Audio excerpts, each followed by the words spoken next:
Okay, this is the video for the November and part of October progress update. So I initially started in December and I was cutting down at that point. I started around 152 pounds and I got down to 147. In that first video, I said my goal was to cut all the way down to 140 pounds. In October, I continued cutting. I lost another 2 pounds. I got to 145 and I just said, no more. I don't want to cut anymore. I'm going to start bulking. My rationale was I'm so skinny. I've got so much muscle to build. Losing that extra 5 pounds of body fat, I just don't see the point. In the long term, I thought it was better to just start bulking and making some good progress. And then it allows me to start eating food because I was very hungry. So just looking at some of the October stuff, I got a bit weaker, but mostly nothing changed. And then in the middle of October, I started bulking, and that's where we get to the November graph. So I've taken mid-October all the way to the end of November for the differences to show. I updated the calculation so it's accurate for what is happening per week, and I'll just start describing it. So red just means it's outside of my tolerances that I defined. So just looking at my kind of daily body weight, um, I've hidden most of it, but I kind of said I want to gain weight slowly. So I don't really want to gain more than a pound per week, or I'll just get fat. Because there's only so much muscle you can put on in a surplus, right? Especially naturally. So starting off, I gained like half a pound. Great. Half a pound to 1 pound. That was kind of my sweet spot. So then I started getting worse. Bit more than a pound, way more than a pound, 2 pounds. Got back into a good range again, lost it again, back into a good range again. Hopefully, these early weeks will be the hardest ones. There's the most weight to regain. Water retention will play a small part, I think, in that. But the goal for me now is to not overeat each week. And anyway, so I gained about 1.5 pounds per week, which is a decent bit over the amount that I'd like to gain going forwards. I'd like to stay closer to half a pound to a pound to minimize the amount of fat I gain. Um, and starting with the weight. So I changed up my weightlifting routine as well. I added in some extra exercises and my frequency changed too. I won't get into that too much, but starting with the flat bench, I was doing 205 before. I dropped down to 7 reps at 205. I was able to go up to 225. I've gotten 7 reps. Some days I get 7, some days I get 6. So my most recent one was 6, so I'll keep it at 6. I'm also doing incline. Oh, was I doing incline before? I'm doing incline right after. I was doing 135. I can do 165, but for fewer reps. Tricep push down, I'm doing the same thing, but instead of using the rope, I'm using a bar. It's way easier for me to get form controlled this way, and I feel it way more too. So I'm very happy with that. It's more difficult. Well, since my form is more controlled, I'm cheating less on the reps, so I didn't get higher rates or higher reps. Lateral raise, uh, nothing really changed here. I put 20, but honestly, I could have done 20 pounds as well before. Pull-ups, I'm struggling to do more pull-ups. I am squeezing out 13 just barely with poor form. Sometimes I try as hard as I can and I can still only get 12. This is not weighted, this is just body weight. Seated row, I've gone up from 150 to 170. I'm having trouble getting into that without swinging and using my legs and my full body and controlling just with the back. I'm having trouble increasing that. Bicep curls, I do these pretty much at the end of my pull workout. So I've already done pull-ups, I've already done seated rows. That hits my biceps a bit. So I was at 8 reps. I've got a bit up. I can do 10, sometimes 11 if I swing and really push. I'm throwing in a bit of lat pull downs at the end. 2 sets sometimes, 3 sets other times, just because I feel like my back needs some extra work. And so I'd like to get more than just pull-ups on the kind of vertical pull motion. And then I'm doing some squats. I'm finally doing some legs. Um, and I started really light. 90 pounds was all I could do combined. And so I've gotten way up, 160 pounds for 8. And I'd like to keep pushing that up because this is by far my weakest point. So definitely some solid gains overall. And this is a month and a half, though, of progress, right? And 10 pounds I've gained, that's a lot of weight. So again, I'll probably max out at like 190 or 200 pounds. And the goal is at that point, I don't want to be super fat. I'd like to stay as lean as I can reasonably get away with. So going over all these, I'll show some videos now of kind of each of those lifts that I just described. So this is the flat bench. So this is 225, and this is on November 29th, so right at the end of November. So I should be able to, I think I did 6 reps this time, arching my back, just getting ready. So 225 for 6, I'm happy with that. That's probably my strongest lift relative to my body weight when you compare me to other people. Obviously, people can lift way more than 225, but for somebody who only weighs 150 pounds, I think that's pretty good. I wasn't counting, but I'm pretty sure I get 6. Like I said, sometimes I can do 7, but I don't like risking it because I don't have a spotter. So if I don't feel like I can do it, I don't do it. This is incline. Again, I do this after, now I'm doing 4 sets of flat bench in a row. So this is more chest, and it's right after my 4 sets of heavy bench. So it's hard for me to do, to go super hard on this. But this is 165. And I think I get 6 or 7. I like the stretch. I feel it in my shoulders. I feel it in my chest. So I'm very happy doing both of those lifts back to back. Is that 5 now? It's going to be 6 or 7.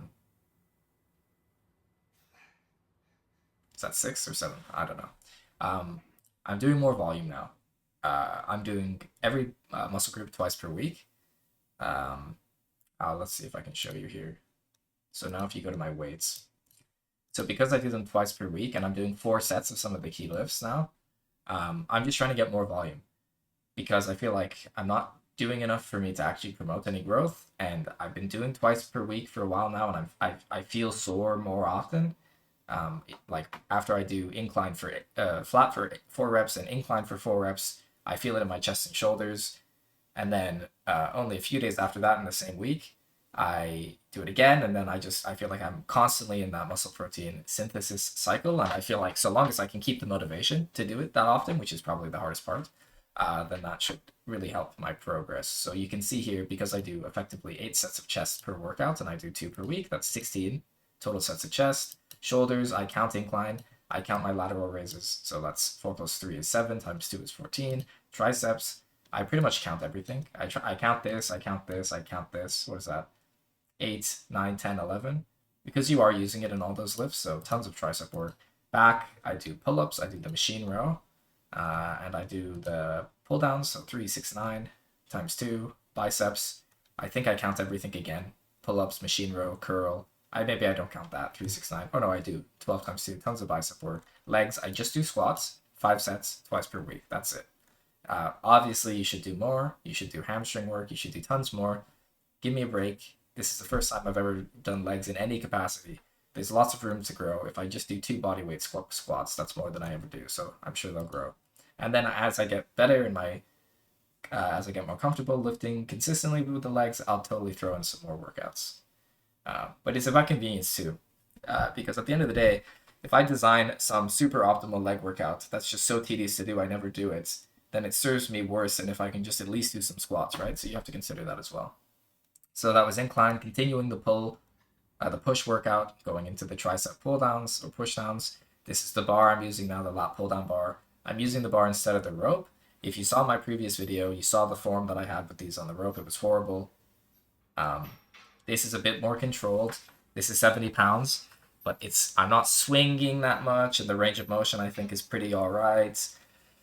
And so I think I get like 12 or 13, and I really feel it when I press the bar all the way down, and it hurts my hands less because with the rope, my hands slip along the rope into the bottom, and then it kind of makes my wrist do this, and I'm pulling really hard with heavy weight, and it just hurts my wrist and my hands with the rope. But this, I feel a lot more comfortable, which is good. Okay. That's it. So, and then I go to the, this is now into the pull workout. I didn't record the lateral raises. Who cares? So pull. Again, body weight pull-ups. So I go decently high, and I think I get 12 reps. And I've been getting 12 reps, or 13, but I might, the last rep might be terrible.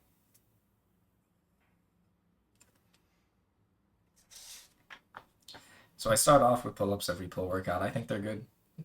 I feel it in my forearms, I feel it in my biceps, I feel it in my back. I think my form's all right. I don't swing a lot. I don't kip, and I go pretty high. I pretty much pull as hard as I can, as high as I can. There's a bit of swinging there. Trying for that last rep. Yeah, so you could call that 13, you could call that 12. Because the form definitely deteriorates at the end there. Okay, after that I do the seated row with the cable machine. So I think, is that 150 or 160? I think that's 160. So I don't know if I recorded my first set, but I have gotten up to 170 times 8, but this is 160. That's 3 reps, 4 reps, 5 reps. So you can see I am using my legs a little bit. 7, 8, and then I think I pause just to reset my grip.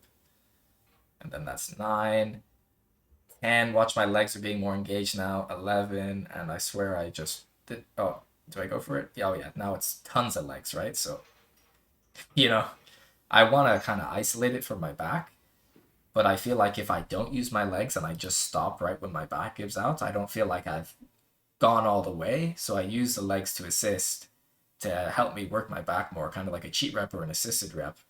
But the hard part with that is how do you compare progress? So tomorrow or the next day that I do this workout, I need to consciously try to engage my legs the same amount. It's tricky because if I truly do strict form, it's more comparable, but I feel like I'm doing less of a good job for promoting muscle growth. So it's hard for me to know with this exercise, but I try my best to compare the amount of leg drive I use. Bicep curls, 90 pounds, so the bar weighs 10 for this, and then that's 25, 25, 10, 10, 5, 5. So all combined, it's 90 pounds. Some days I get 11 reps. Some days I get 10 reps. Again, this is at the end. So I've already done 3 sets of bodyweight pull-ups. I've already done 3 sets of the seated cable machine, and both of those use my bicep. So if I start the workout with bicep curls, I'm sure I could up the weight and get more reps. But because I've already worked my biceps, they're pretty shot already. But I compare each day with the same order of workouts anyway. So now, is this a strict curl? No. I'm swinging a bit. I'm trying to control it.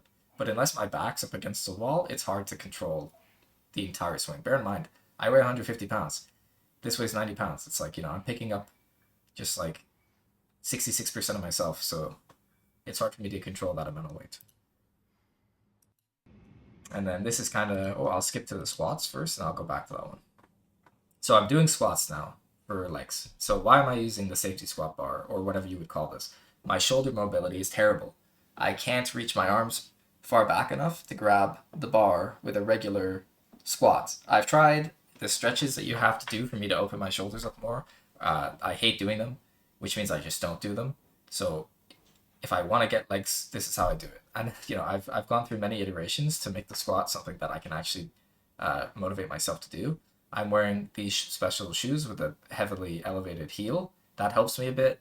And then with this, it means I can actually do squats. So is it a perfect solution? No. But the alternative for me is not doing anything. So this is working for me at least. I am progressing this lift. I'm happy with it. So I think that was only 7 reps, but it's 160 pounds, which is way more than I started. So the entire bar weighs 60 pounds for this. And then that's a 45-pound plate. So, no, that's a 35-pound plate. So 70 plus 60. What is that, 130, and then plus 15 plus 15 is plus 30 is 160 pounds. So that's that, and then this is what I look like at the end of November. So if you remember my previous picture or video, you can tell I'm fatter for sure. I think my tricep looks pretty big though. I think it looks a bit bigger than it did in my previous video. I'm happy with that. I think I'm getting bigger. I think I'm getting stronger, but it'll take a bit more time for sure to tell, really. But yeah, no ab definition really. Those are gone, and I never really had them that much, even at my leanest. So be it. But this is kind of half of October, half of November, the first part of the bulk, and then the goal for me is just gonna make sure try not to get super fat. I'll try to keep my surplus within half a pound to a pound, and then so long as I continue to motivate myself to do the amount of volume you saw on my spreadsheet, I'm optimistic that I'll get stronger, I'll get bigger, and we'll see how things go.